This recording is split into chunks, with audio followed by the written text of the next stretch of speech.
Hello, everybody. Welcome to Away Games, a Chicago Cubs podcast, rapidly approaching an actual baseball season again. I am Kevin McCaffrey, and I'm here again with Adam Mamawala. What's up, Adam?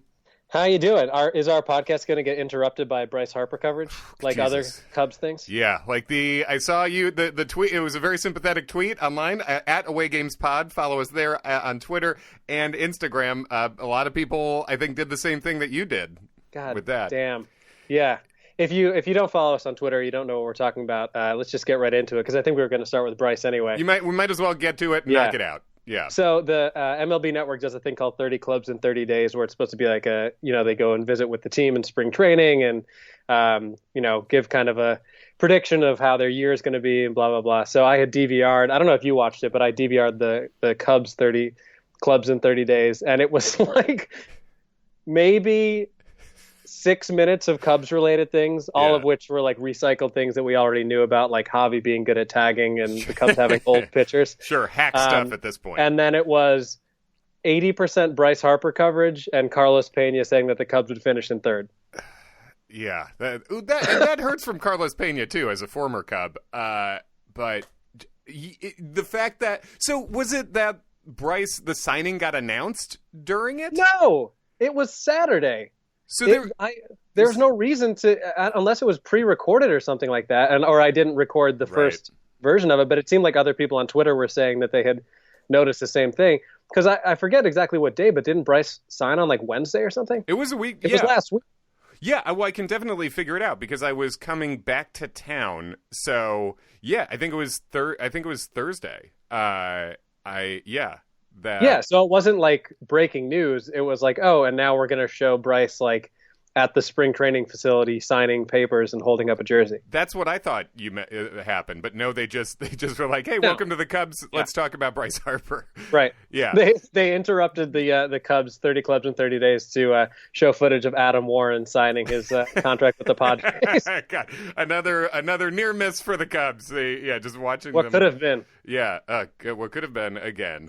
So that happened last week. We had talked throughout the offseason, we'll jump on. We'll do a bonus podcast if there's a big signing.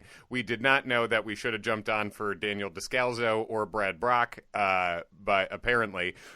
But we figured Bryce signing with Philadelphia for 13. I still think we should have done a whole Tony Barnett episode, but that's just me. Tony Barnett, I'm kind of on board with Tony Barnett. This is what this offseason's brought us to, but he seems funny, and I looked at his stats, and I'm kind of a believer in what he does.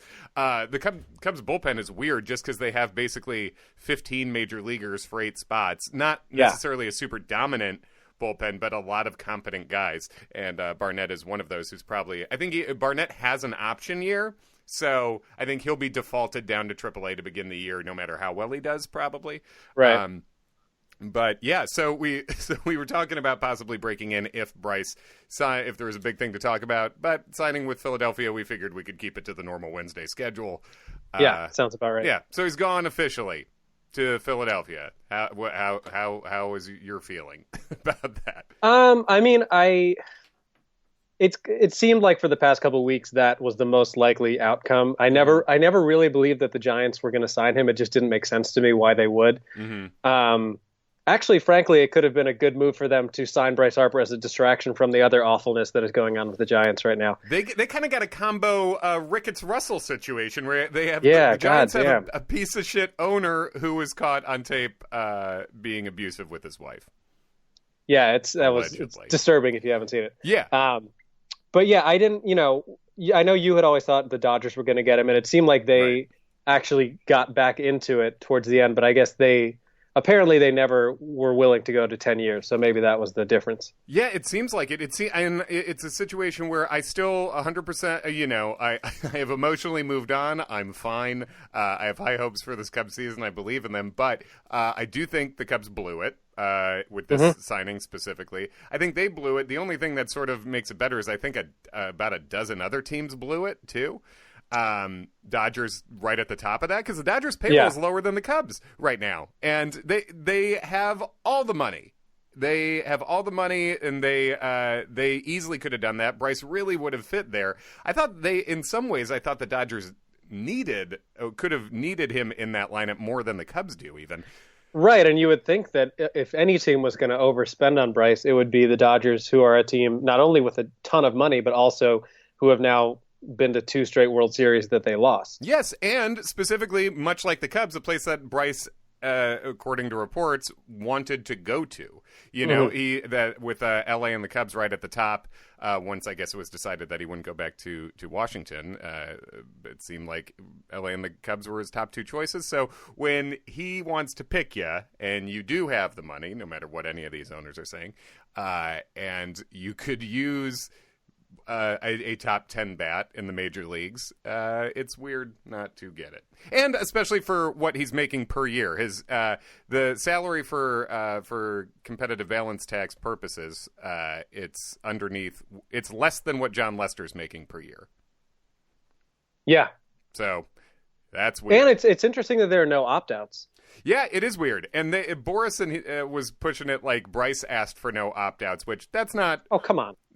Even if he intends to stay there for 13 years, you're not going to ask for no opt-out. It's not a thing you ask for. Like, a player would never have to ask for not an opt-out because the team doesn't open with an opt-out. You know, that is a player ask. So, no, you didn't, you know, it's just, it would be like you or I taking...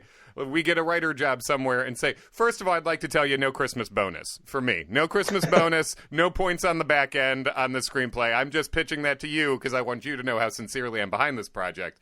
That's just a Boris bullshit kind of. But so I think, and I think the White Sox, who knows what they could have offered him, but they certainly should have been in at the level that Philadelphia was, and plenty of other teams too. So, I mean, the thing with the White Sox was that intellectually, I felt like Harper going there would actually be a good thing for the Cubs in the sense that the White Sox are not going to be a threat to anybody anytime soon, whereas the Phillies could very easily be a team that knocks the Cubs out of the playoffs in the next couple of years. They're a threat right now, yeah. But to have to watch Bryce Harper across town for that period of time, I think would have really sucked. Sure. Yeah. Watching him 8 miles away and thinking, what could have been, where now it's Philadelphia sort of feels like, well, that if that's how it was going to be, that's always how it was going to be. If the Cubs were, I would just for my sake, I'd like to know what the Cubs, if there was an offer, what the offer was, or what the discussed offer. Yeah. My guess is if there was an offer, it would have been something like 3 years, $140 million, or something like silly like that. Right, one of those weird bullshit things that's not real. Yeah, sort of like and I'm sure structured in a way that it would like fit into what they felt they were able to do. Right. So that's it. So so Bryce is officially gone. Which I wanted him on the Cubs, but short of that, I'm glad it's over. I'm glad he has signed. There's no more waiting around and reading reports about it. So that's cool. And now Philadelphia has really upgraded that team quite a bit. We're not doing our preseason picks quite yet. That'll be a big old jumbo episode coming up. But I think I'm still picking Philadelphia second in that division. Who do you have first? I think I got Washington first still.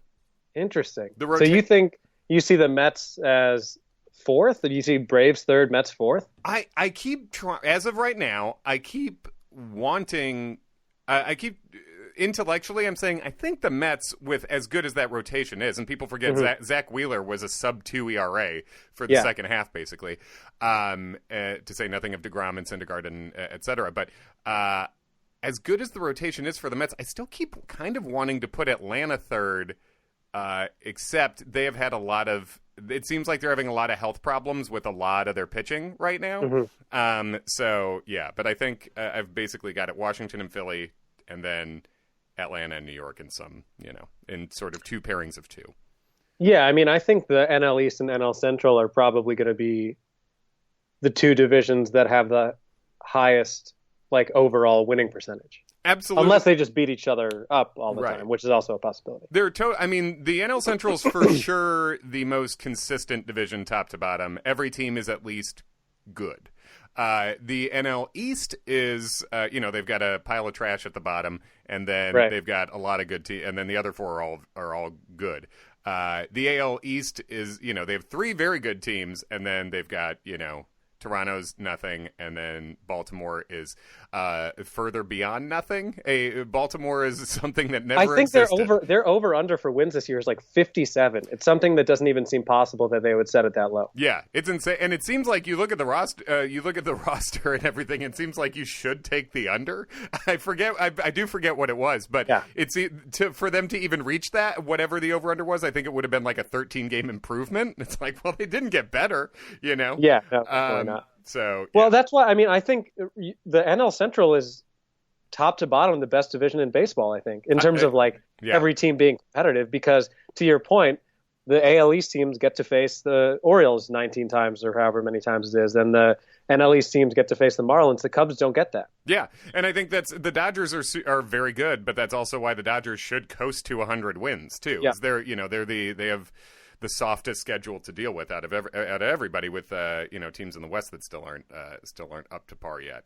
But yeah, have you caught any of the Cubs spring training stuff thus far? I have actually. I started. I've been following like highlights here and there, but sure. Excuse me. I did. You're sick of the Cubs bullshit right now. This is good for a podcast, right? Yeah, absolutely. Why don't you talk for a minute, and I'll try to get myself together. I will.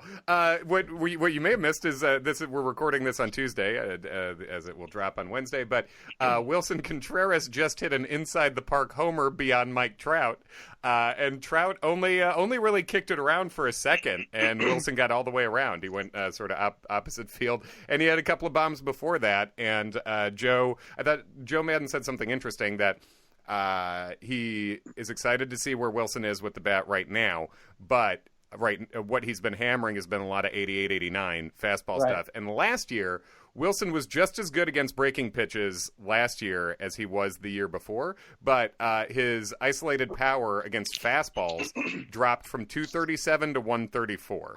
So really, he had a fastball problem last year. So Joe Madden, I think, kind of an insightful thing where he said it's good to see where Wilson's at right now, but we need to see him against the 94s, the 95s, and velocity. Yeah, that makes sense. I think I'm back to being able to speak again, so I'll jump back in here. I felt it pretty good though. I had fucking stabs it was great. in there. It was great. Yeah. I don't have a sneeze button over here, so I just had to run away. I tried to pull the level down a bit. Yeah, but I watched the. There was one game. I think there were two games that were televised on MLB Network over the weekend. And the one that I watched was the one in which Chatwood pitched 3 innings and walked nobody. Hell yeah. Which was, I'm not going to freak out about that, but it's any sign of him being even serviceable, I think, is really encouraging. Mm-hmm. So between that, and then there was also that beautiful piece of hitting from Schwarber where he, off of Robbie Ray, hit that little, like, opposite field, just like a B-hack sort of. Yeah, swing. A B-hack, but the exit velo on it was 100. We took the count full and lefty on left against a real tough left, Robbie Ray. Schwarber hacked it down that left field line, which looked great. And then he hit a double, and then he stole third, too, for fun. But right. Yeah. So, it's interesting because it's kind of like how with Happ last year, everybody was so excited to get the season started, and obviously it didn't really pan out for him. But it seems like there's a little bit of that narrative around Almora right now. Almora too, yes, absolutely. Almora's hit a couple of bombs, and he has changed up his stance a little bit. I believe he's going with a wider stance, and he's a guy who his soft contact numbers were very high last year.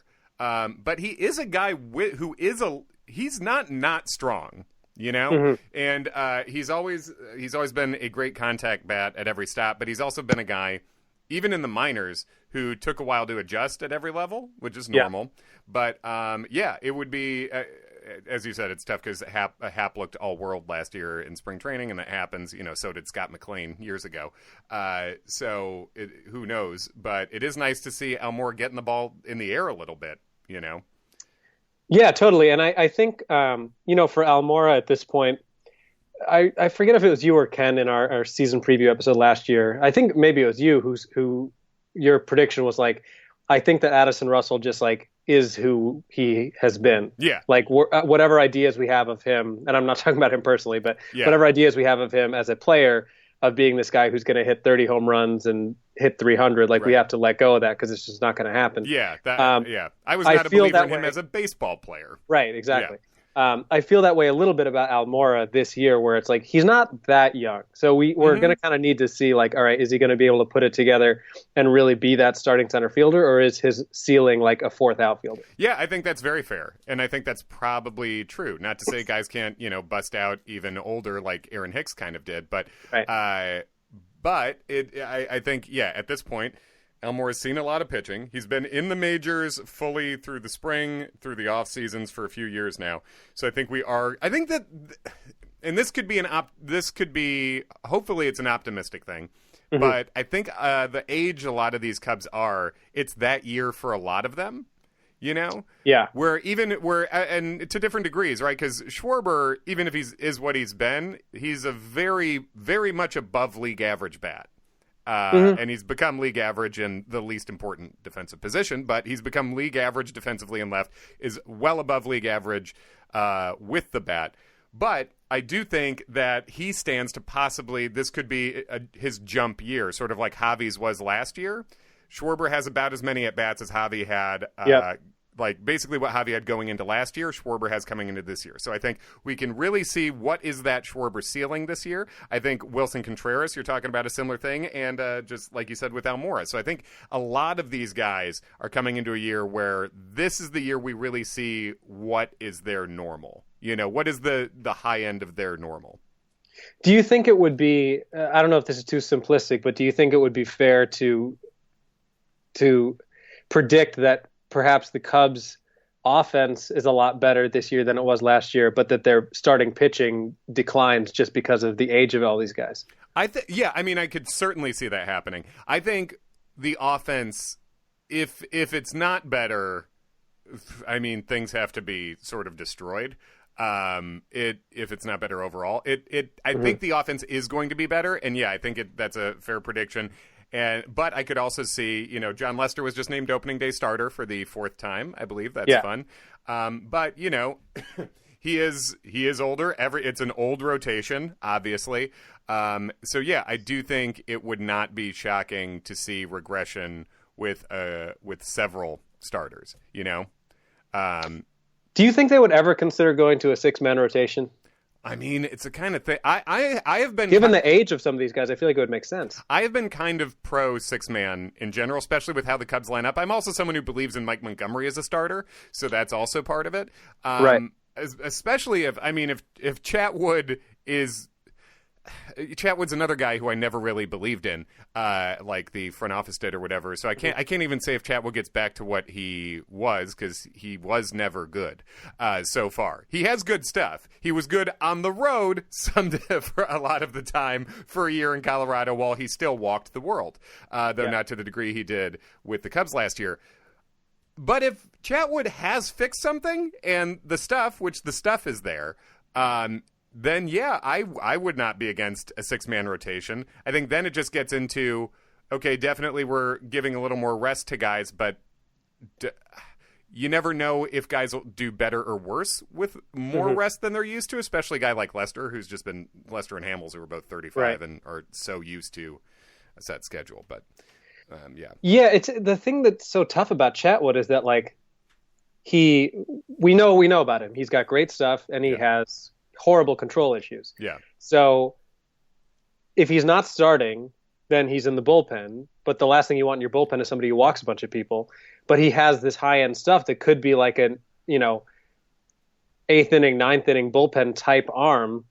But if you walk people, none of that matters. So it's like, where does he fit onto the team? Because he's going to be on the 25-man roster, isn't he? Unless they trade him. Yeah, I think right now it's certainly looking like that. Because if he continued to be the disaster he was last year in spring, I think there would be serious talk about, cutting their losses.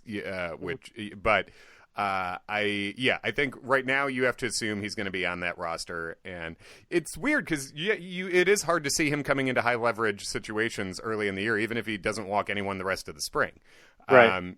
But then what? You're putting him into, if the Cubs are either winning or losing by 1 million, then you're bringing him in to throw 3 innings, basically, in mop-up duty. But you don't really need, really good teams shouldn't have room for a mop-up guy at this point, the way that bullpens are now. So yeah, it's going to be really weird to see what happens with him. Yeah, I think the biggest challenge for him, and even for Darvish, is going to be similar to what we saw with Justin Wilson last year, where it's like he overall had a fairly good year. Yeah, Wilson was good. But there's still this element of like, because our first impression of you was so negative, there's this kind of vibe around that person that, like, the first time Chatwood pitches at Wrigley this year, if he starts out 3-0 on somebody, there's going to be that feeling in the stadium of like, well, here we go again. Yeah, I think that can be really tough on people. Everyone will be restless, and the players are humans. Like, it's not like if Chatwood goes 3-0, he won't also be thinking that, like, oh, geez, right, this is such a me move, like being out here, Yeah, and I mean, I'm somebody who's never pitched a day in my life, but I have to imagine that the hardest way to throw a strike is to be telling yourself, I have to throw a strike right now. Yeah, with anything. You know what I mean? Like, or not even I have to throw a strike, but don't throw a ball. Yes, exactly. Yes, exactly. Thinking don't fail is a shitty way to do literally anything you can think of. Like we're both stand-up. So if you're on stage thinking, oh boy, don't bomb, like that is going to be a bad show. You have to. So yeah, it'll be weird to see. But with the other big question mark, Darvish, like you mentioned, it's like. He seems so comfortable and happy that it almost worries me, Right. Like where he says he feels like this is the best stuff in his life. He's already topping out at 97. He was posting videos of himself, which I thought was pretty fun. He's posting videos, watching on TV of himself. He posted on Instagram some of his pitches from the spring game. His slider looked bananas. It looked like an 80 grade slider that he posted. And, so when we talk about pitching regression, I think it would be likely that Lester and Hamels are both not quite as good as they were last year. But if Darvish comes back and is high-end Darvish, then that could maybe make up for that regression, too. Yeah, I mean, it would be almost impossible for Hamels to be as good as he was. I mean, that's a Cy Young contender if he is, which bring it. I hope so. That'd be great. But... yeah, and I mean, as much as I wanted the Cubs to re-sign Jesse Chavez, I think that it's entirely possible that his stretch with the Cubs will have been the best couple of months of his career. Oh, I think that's I would not be shocked at that either. And at least they do have, a couple of dozen reliever options who should be fine. The Cubs just have so many relievers that you look at them and go, well, that's fine. So now tell me, I wanted to ask you, because I assume you've been watching a fair amount of spring training, of the guys who are considered to be like probable Iowa shuttle type relief pitchers this year, who's like impressed you the most? Who's impressed me the most? Or like, has anyone kind of come out of nowhere to put themselves in that picture who we wouldn't have thought of? Not yet. I don't think. No one. Oh, well, I would. Yeah, maybe the closest thing is Alan Webster, who we saw a little bit of at the end of last year. So Alan Webster was formerly a top end prospect. He was a top 100 prospect for I think a couple of years, and then he had some arm trouble. Things and performance issues didn't quite work out. So now he's in his late 20s. I forget. I want to say like 28, 29, but I'm not 100% sure on that. But he was hitting 98 with like a slider at 91 and a really good looking changeup. So I think Alan Webster is looking like a guy who I would not have before spring started said, okay, Webster's in the pen. But now I'm looking at it and thinking like, how do you not have this guy in the bullpen? He looks great right now. So out of everyone, I think he is the main one. How has Maples looked? Maples, much like Chatwood, had an outing with no walks, which I love. I didn't see, and our friend at Cub Prospects, Brian Smith, who guested with us a couple of weeks ago, he was writing about it. And basically the results from Maples look great, but it was not a game that was televised, so we had not seen. Okay, was it the thing where he is just throwing nothing but his slider, which is a crazy good slider, but his thing is he has not been able to locate his 98, 99 mile an hour four-seam fastball, and he went through a string in the minors last year where he just literally threw nothing but sliders. Right. So it's kind of like the results have been good for Maples thus far, but until I see him locating the fastball, I can't get that excited. Well, I would hope that his approach, maybe if he really has that much trouble with the fastball, is you try to get somebody down in the count or 0-2 on the slider, and then aim your fastball for the middle of the plate and see if wherever it goes is somewhere that somebody swings at, which is probably not the best way to pitch as a major leaguer, but it might work. Right. I mean, the old Chapman approach. Yes, absolutely. Just throw it hard at the square, and hope for your best. So I think that's I think you look at some of these guys, and there is some high end stuff in that bullpen, or there could be, I guess. How do you say that guy's name? Is it like Mekas? How do you say that? Mekas. Okay. Is what I am pretty sure. Dakota Mekas. How's he? He's been good. Dakota Mekas just keeps being awesome everywhere, and everyone can't quite believe it. And I think it's because the guy's huge, and if you look at his numbers, it seems like, this guy's probably throwing 101 because he's 6'7", 250, and probably more than that. Mm-hmm. But his fastball's 92 to 95, basically. And he doesn't have devastating secondary pitches. What he does do is he's 6'7" and has a huge stride toward the plate, so the effective velocity is higher. And he's got a funky release point that especially right-handers can't see. It's sort of Addison Reed-esque, I guess. Okay. But I think I would love to see Mekas pretty soon because he has nothing to prove in the minor. He's been sub-2 ERA everywhere, striking out everybody. He was at Iowa last year, right? Yeah. So we're definitely, barring injury, we're definitely going to see him up in Chicago at some point. But at this point, it's like, well, show me him not succeed because he's been dominant everywhere. Right. So that could be pretty cool, Yeah. Where does my boy Rosario fit into everything? Rosario is he a lock for the roster? Because I don't know that he is. He's definitely not a lock for the Major League roster on opening day. He is sort of his spot probably depends a lot on Dunsing, on Montgomery's health, because Montgomery was delayed a little bit. I almost forgot about Dunsing existing. A lot of us did. Yeah, Dunsing's cool, but he had such a... Has he been pitching? Yes. I think he has been. I have not seen him, but I feel like I saw his name pop up in the box score. He says he just wasn't healthy last year, so we'll see. I mean, we'll see. He was great the year before, but he's also, into his early mid-30s now. But I think basically you got Montgomery as your main lefty out of the pen as of right now. And then Dunsing, just because he's on the Major League deal, making the money, I think he's got a track record. He is going to get the first chance to be that second lefty out of the pen. But then after that, we're talking Rosario, and Kyle Ryan is another guy that we're probably talking about, who was very good at AAA last year and had some Major League time with the Tigers, I believe, before that. So what about like Barnett and Cedeno?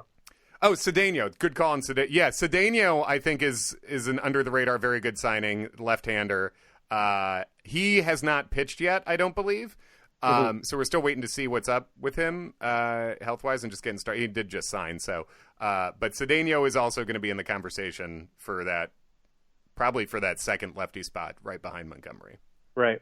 But, yeah, it's a lot of depth, man. So it's like it's a lot of depth. It's not necessarily a bunch of, it's not like a Yankees dominant bullpen, but there's a lot of guys who in theory can do the job pretty well, Right.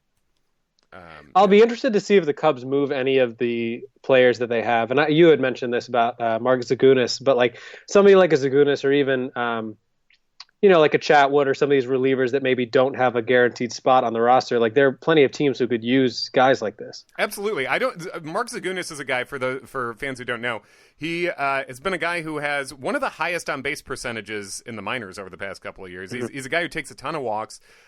He's just one of those guys who's a corner. He's not a center fielder. He's decent defensively in the corners, runs pretty well, but he's also not a base stealer. And he doesn't have a ton of power, though he has homered twice already in the spring, and I think has like 9 RBI. If I was an American League team and I could split him sort of between DH and somewhere in the outfield, I don't know why Cleveland's not calling about Mark Zagunis every day, because he's a guy who I think could credibly hit leadoff for contending teams, if they had enough power otherwise and could just stick him in a corner.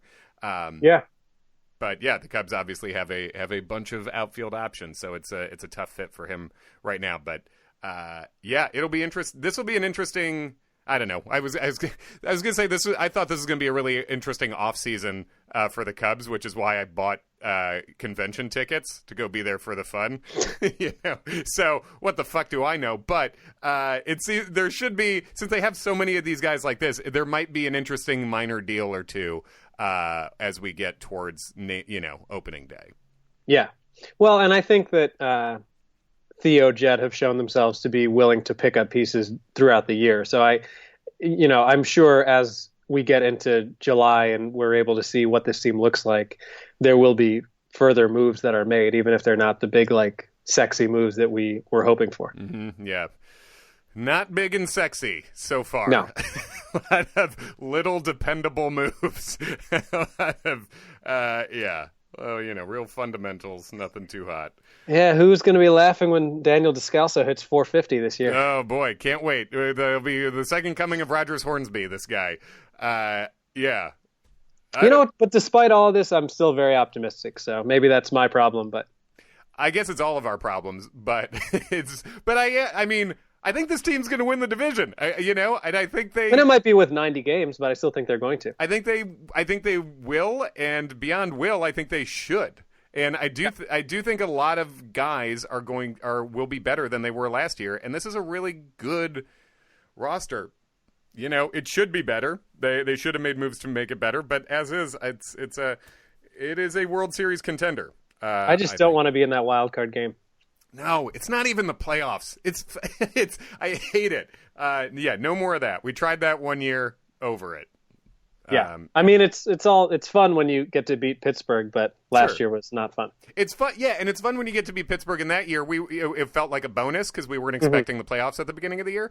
Now, when you're a major market team with all the money in the world, a bunch of talent, and you're in the middle of your competitive window, getting a coin toss game does not feel as exciting. So. Yeah, I think. We'll get into this when we do a full preview of the season, but it seems to me that the Dodgers should be the number one overall seed in the NL, and then you would think that the wild card teams are almost certainly going to come from the East and Central. I think, yeah. The only way that doesn't happen is if the East and Central are so tough and the Rockies are better, and the Rockies also beat up on that soft schedule. That would suck. That would really suck to leave much more deserving teams out of it. But are the Diamondbacks going to be? They'll be bad. They'll be bad, right? Yeah. Mm-hmm. Yeah. They sold off a bunch. They got Goldschmidt obviously being the main one. AJ Pollock has moved to LA. And Corbin's in Washington. So yeah, the Arizona's done. San Francisco's not really going to be a competitor, which is too bad in Bochy's last year. And San Diego, I don't know if all their prospects hit, and Machado's doing well. Who maybe they're a 500 team, but yeah.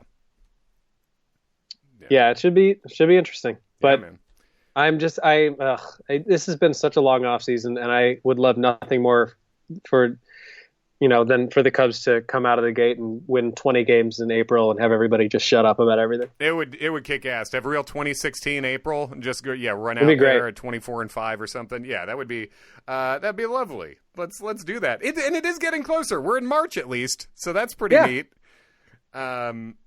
Cool. All right. Anything else to hit before we wrap this week up? I don't think so. You got anything? Not really. Chris Bryant gave a fun little interview on the Score. So if you follow, I saw that. I only saw like a little minute and a half clip of it where he's like sitting in the the press box doing an interview. Was that it? Yeah, just kind of chilling and he really nerds out about hitting, and then in the clip he talks about one of the basically a dumb thing he heard an announcer say about him. Saying that Chris Bryant's goal is to hit a fly ball to center field 4 times a game. And specifically that some announcer, and Chris was too nice to name him, but said Chris Bryant's dad told him the goal is to hit 4 fly balls to center field. Chris is just like, I don't want to do that. He's like, that sucks. So he's just like, apparently someone else, one of the teammates heard it and told him, and he was like, man, that sucks. Yeah. I did see, do like Tommy LaStella and Ben Zobrist have a podcast or something? Do you know about this? Zobrist interviewed him. Okay. And Zobrist interviewed Tommy LaStella and posted it. And Chris Bryant also mentioned how much he loved Tommy LaStella and how clubhouses need a guy like that. And then Ben Zobrist published an interview with LaStella, which I have not heard yet. But Zobrist.